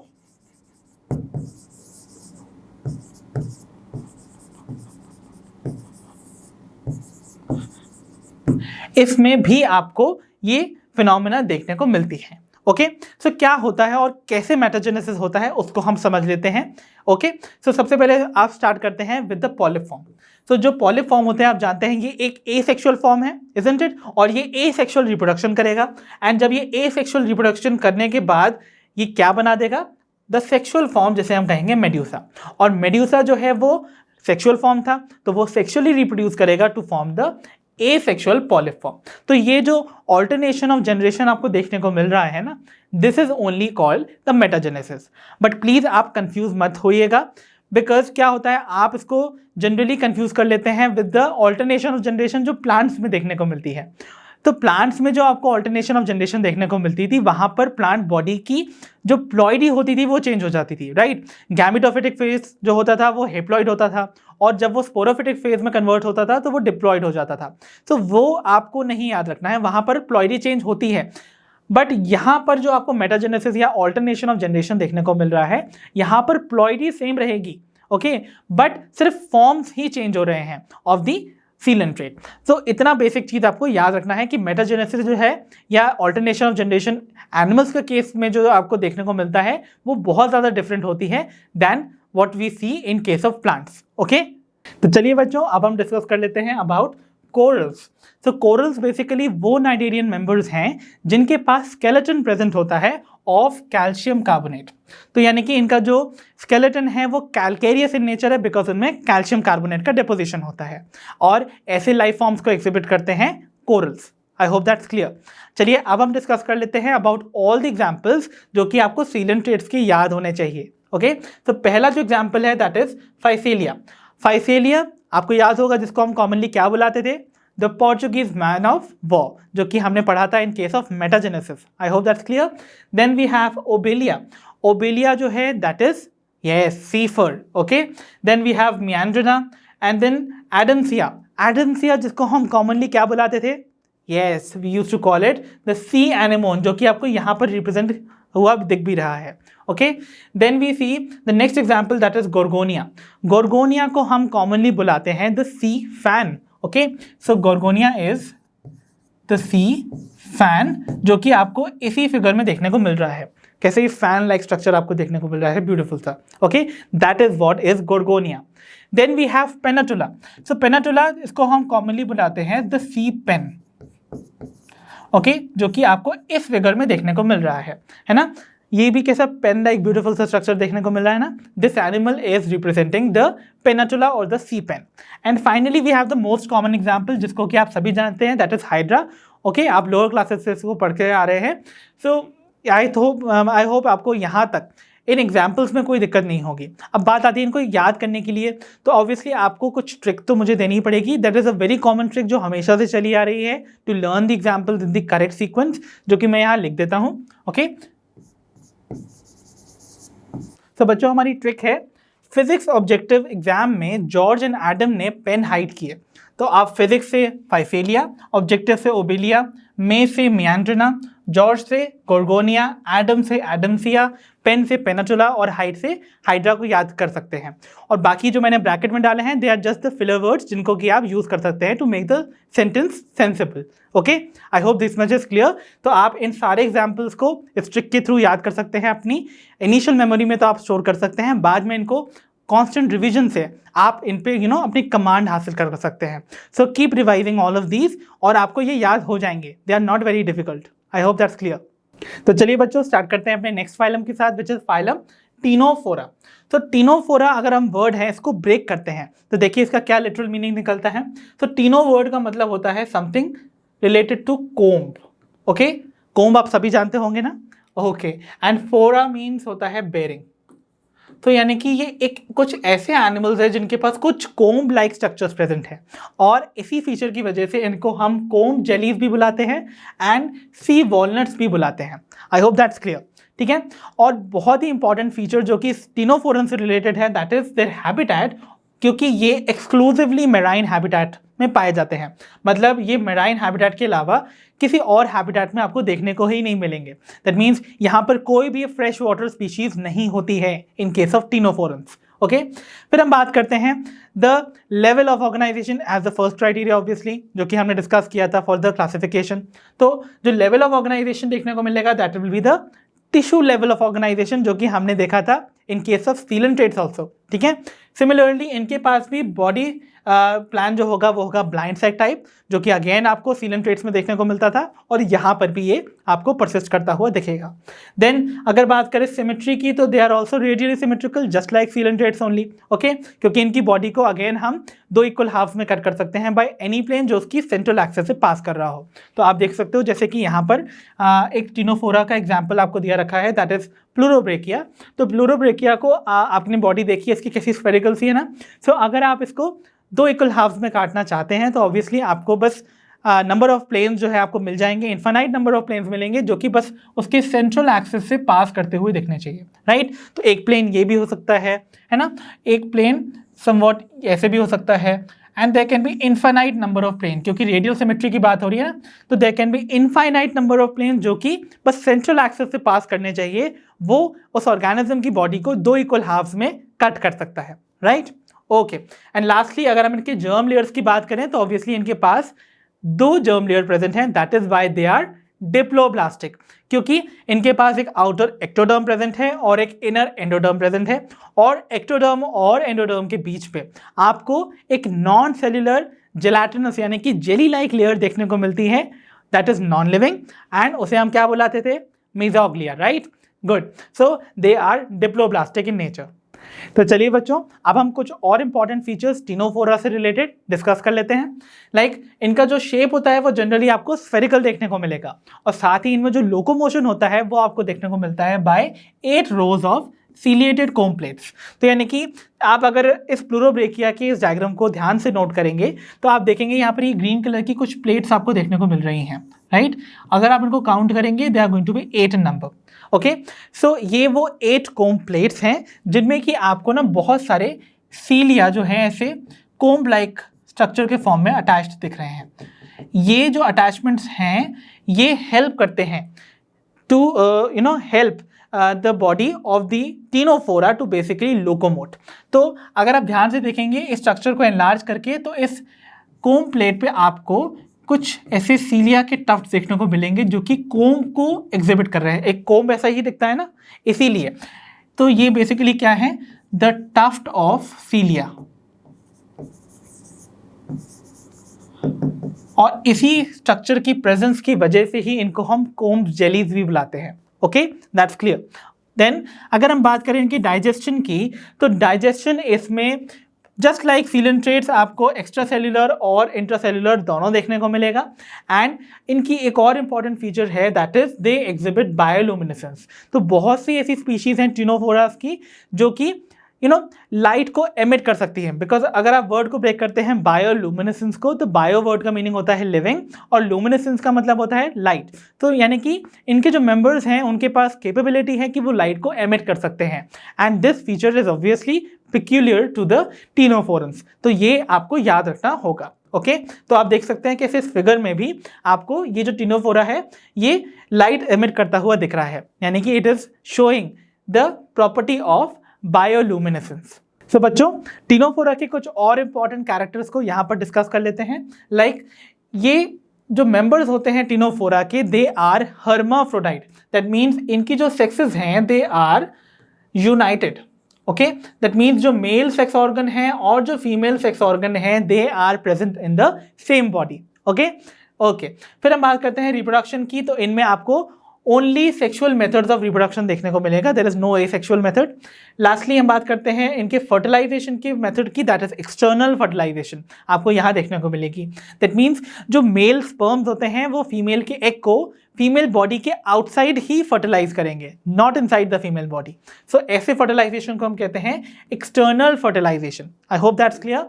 And इनमें जो डेवलपमेंट देखने को मिलेगा दैट इज इनडायरेक्ट डेवलपमेंट, यानी कि जो डेवलपमेंट होता है इनके मेंबर्स का that is by a larval stage, और वो जो लार्वा होगा वो अडल्ट से डिस्टिंक्ट होगा, डिफरेंट होगा in its morphology and structure, right. और अगर हम बात करें एग्जाम्पल्स की ऑफ टिनोफोरा, तो एग्जाम्पल में the first one is Pleurobrachia, जो कि मैंने बार बार डिस्कस किया है, तो आपको अब तक याद हो जाना चाहिए। और जो सेकेंड एग्जाम्पल है दैट इज टिनोप्लाना, तो टिनो वर्ड आपको यहाँ पर स्टार्टिंग में ही लगा हुआ दिख रहा है, तो आप इजीली रिलेट भी कर पाएंगे कि this is an example of Ctenophora. तो I hope this is clear to all of you. तो बच्चों आज की वीडियो में हमने कवर किए हमारे एनिमल किंगडम चैप्टर से बेसिस ऑफ क्लासिफिकेशन और स्टार्टिंग के 3 फाइला, यानी कि phylum Porifera, phylum Coelenterata and phylum Ctenophora को। अब हम अपनी नेक्स्ट वीडियो में मिलेंगे जहां पर हम डिस्कस करेंगे रिमेनिंग फाइला को। तब तक के लिए आप पढ़ते रहिए, अपना ध्यान रखिए, और जैसा कि आप सभी जानते हैं लर्नो हब फ्री है पर बेस्ट है।